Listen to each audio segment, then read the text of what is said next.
салом дӯстон, ҷоми ҷаҳони пурсару садо билохир оғоз шуд. Пеш аз ҳама маросими кушодашавии мундиал дар варзишгоҳи Албаят доир гардид. Ин майдон 35 километр дуртар аз пойтахти Қатар шаҳри Доха қарор дорад. Дар маросими мусобиқа ситораҳои саршиноси олам ҳузур доштанд, аз ҷумла актёри машҳури Голливуд Морган Фриман яке аз иштирокчиёни фаъолтарини он буд. ғайр аз ин, яке аз сарояндаҳои гурӯҳи овоздори BTS ҳам дар маросими кушодашавӣ ҳузур дошт. омадани Дуа Липа ва Шакира ҳам дар назар дошта шуда буд, вале онҳо аз ширкат даст кашиданд.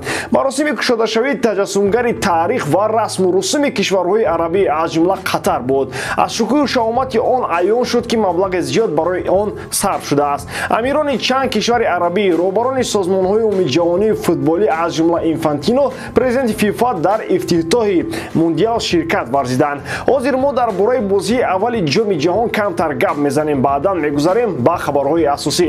аз шумо мисли ҳар вақта лайк ва дар канал обуна шудан, аз он бошад ҳар рӯз видеои нав баровардан. акнун дар ягон ҷо позаи ёнбошро гиред ки давомаш мошни мегузарад.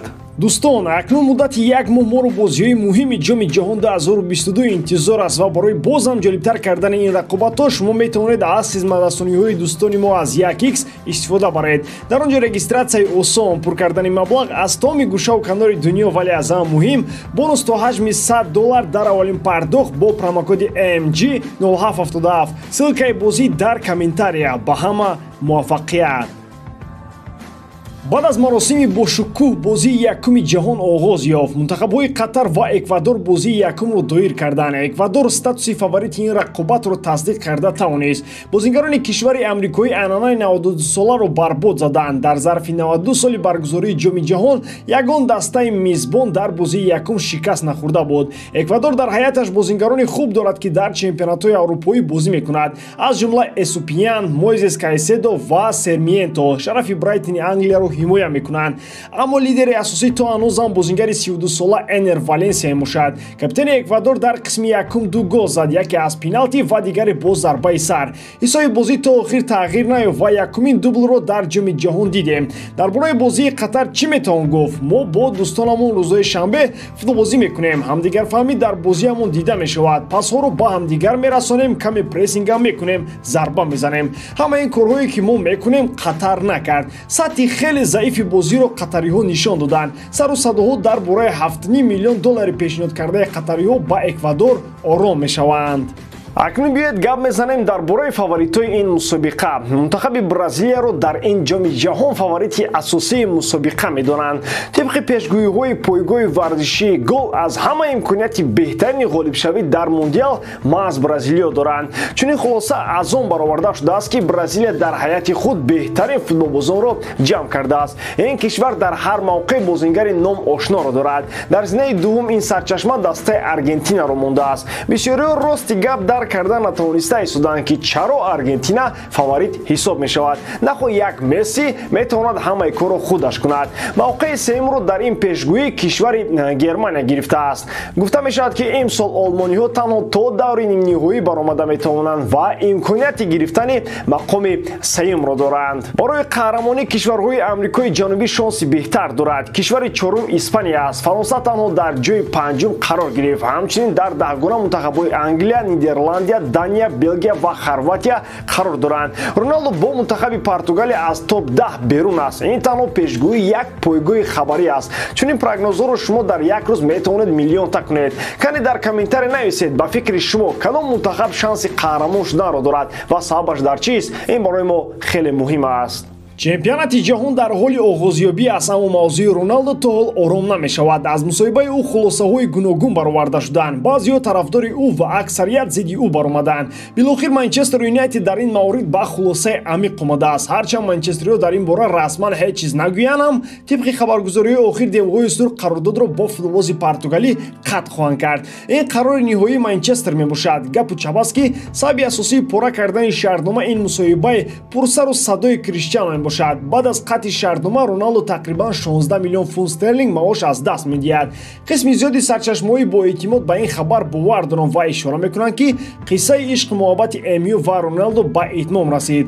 Тенхак ба роҳбарият гуфтааст ки ин Роналдо гузарон ва дағал ҳам шавад, бояд дафт шавад. хабарҳои охир аз он мегӯяд ки кори Криштиано метавонад то ба суд равад. на ӯ аз як суд халос шуду ба суди дигар дучор мешавад. хабарҳо аз он мегӯянд ки МЮ адвокатонро аллакай таъин кардааст. онҳо мусоҳибаи Криштианоро мавриди таҳлил қарор медиҳанд ва кӯшиши онро хоҳанд кард то дар ин масъала гунаҳгор будани Роналдоро қонунан тасдиқ кунанд. худи Криштиано гӯё мусоҳибаро фаромӯш кардааст. акнун ӯ дар саҳифаҳои иҷтимоии худ аксҳоро аз ҷараёни тамринҳои мунтахаби Португалия мепартояд ва ишора мекунад ки мақсади асосии ғалаба дар ҷоми ҷаҳон аст. Роналдо эгоист буд ва инро ҳама медонист. ӯ бо эгои худ дар дастҳои дигар эгои бозингарони дигарро мекушт. барои мисол дар Реал ӯ сади эгои Бензема ва Бейл шуд. ҳамин хислаташ ба ҳама фоида овард. ӯ гол мезад, даста ғалаба менамуд ва ҳама розӣ буданд. дар Манчестер Юнайтед бошад якбора чанд омил боиси таркидани Криштиано шуданд. шояд Криштиано дар вуҷуди худ пай барад ки бо сабаби сину сол ӯ заиф шуда истодааст, вале то ҳол инро қабул карда наметавонад. ба ҳар ҳол набошад ин мавзӯъ дар ҷоми ҷаҳон ҳам метавонад ба Роналдо халал расонад. нархи Дибала маълум аст. ӯро дастҳои дигар метавонанд бо арзиши 20 миллион евро бихаранд. чунин банд дар шартномаи Пауло омадааст. футболбози аргентинӣ тобистони соли ҷорӣ аз Ювентус ба Рома бепул ба ҳайси агенти озод омад. ин банд дар шартномаи Дибала дар он ҳолат муҳимияти хуса пайдо мекунад ки агар Рома ба Лигаи Чемпионон рохат гирифта натавонад. айни ҳол Рома дар он ҳолате ҳаст ки метавонад дар бораи баромадан ба мусобиқаи бонуфузи бошгоҳӣ андеша кунад. онҳо дар наздикиҳои мавқеи Лигаи Чемпионӣ ҳастанд, вале мағлубият аз Латсио дар дерби онҳоро каме аз мақсад дур кард. ва аммо мавсим то ҳол аз пеш аст. Маурино баъд аз ҷоми ҷаҳон метавонад натиҷаҳои дастаро беҳтар кунад. танаффус барои ҷоми ҷаҳон дақиқан ба нафи Рома хоҳад буд. худи Дибала бо сабаби осеб дар чанд бозӣ ба римиҳо кӯмак карда наметавонист, аммо дар феҳристи бозингарони мунтахаби Аргентина барои иштирок дар ҷоми ҷаҳон ӯ қарор дорад. қарордоди кунунии Дибала бо дастаи Рома то тобистони соли 2025 амал хоҳад кард. гуфта мешавад ки агар Рома ба Лигаи Чемпионон роҳ наёбаду Интер рохати мусобиқаи бонустарини бошгоҳиро ба даст орад, пас дар равзанаи тобистона яке аз ҳадафҳои асосии миланиҳо боз футболбози аргентинӣ хоҳад шуд. тобистони гузашта яке аз номзадони асосӣ барои ҷалби Дибала маҳз Интер буд, аммо Рома пешдастӣ карду Паулоро ба сафи худ хонд. барои роҳ ёфтан ба Лигаи Чемпионон яке аз сабабҳои асосӣ метавонад худи Дибала шавад. дар ҳолати беҳтарини худ ӯ корҳои бузург карда метавонад.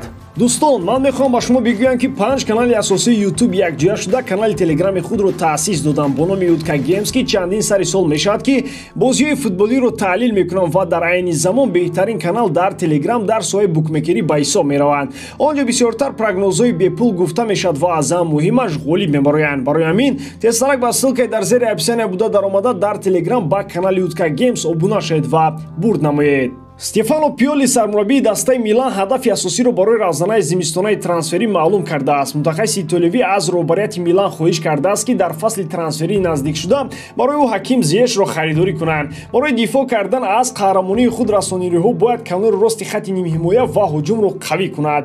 дар ин мавқеъ ба Пиоли нафаси тоза лозим аст. ӯ намехоҳад ҳатто тобистонро интизор шавад. Стефано ба роҳбарият гуфтааст ки агар мақсади асосии Милан нигоҳ доштани қаҳрамонӣ бошад, овардани Зиеш муҳиму зарур аст. Пауло Малдини ва Рики Массара дар баробари Зиеш ба футболбозони дигар ҳам таваҷҷӯҳ доранд, чунки дар ҷалби бозингари мароккоӣ метавонанд мушкилиҳои зиёд сари роҳ биёянд. ба ақидаи Пауло Малдини бо сабаби вақти ками бозӣ ҷалб кардани Ҳаким Зиеш ба фарқ аз дигар бозингарони ин мавқеъ осонтар хоҳад буд. шартномаи Зиеш бо дастаи Челси то тобистони соли 2025 амал мекунад. нархи ӯ 17 миллион евро арзёбӣ мешавад. дар Челси ӯ интизориҳоро бароварда карда натавонист. лондониён дар сурати пешниҳодҳои нағзи клубҳои дигар футболбози мароккоиро фурӯхтан розиянд. мавзӯи диққати Милан ба Зиеш нав набуда аз соли пор идома дорад. ҳамеша дар нархи футболбоз ҷонибҳо ба қарори амиқ омада наметавонанд. ояндаи Лео Месси номуайян боқӣ мемонад. ӯ бояд аз байни ду клуби бузург якеро интихоб кунад. инҳо дастаҳои ПСЖ ва Барселона мебошад. ӯ чунин интихобҳоро дорад: якум бастани шартномаи охирини бузург бо дастаи шаҳри Париж ва дуввум баргаштан ба Барселона. бархе аз соҳибназарони соҳа бар он назар ҳастанд ки Лео метавонад Барселонаро интихоб кунад. ӯ бояд корномаи худро маҳз дар Каталония ба анҷом расонад. ва аммо як варианти дигар ҳам дар байн аст. гуфта мешавад ки Манчестер Сити ба ин бозингар паси парда таваҷҷӯҳи бузург дорад. роҳбарияти Сити ният карданд ки дар мавсими навбатӣ Месси, Де Брюйне ва Холландро дар сафи худ ҷо диҳанд. худи бозингари аргентинӣ бошад айни ҳол дар қатар аст. Ӯ бо тамоми ҳушу гӯши худ ба ҷоми ҷаҳон ворид шудааст. Мақсади асосии ӯ ғалаба дар мундиал мебошад. Интихоби Месси аз натиҷаҳои мунтахаби Аргентина ҳам дар ҷоми ҷаҳон вобастагии калон дошта метавонад. Агар Аргентина қаҳрамон шавад, пас Месси ба Барселона бармегардад. Вале агар мунтахаби Аргентина дар чемпионати ҷаҳон ноком шавад, пас Месси метавонад мотиватсияи навро барои карьера дар Манчестер пайдо кунад. ба ҳамин тамом, бовар дорам ки иҷодкории ман ба шумо писанд меояд. Лайк, комментария ва дар канал обунашдаро аз ёд набароред. Бо шумо мисли ҳар вақта Муҳаммад Гайров. Хай бародарон, дар паноҳи Аллоҳ.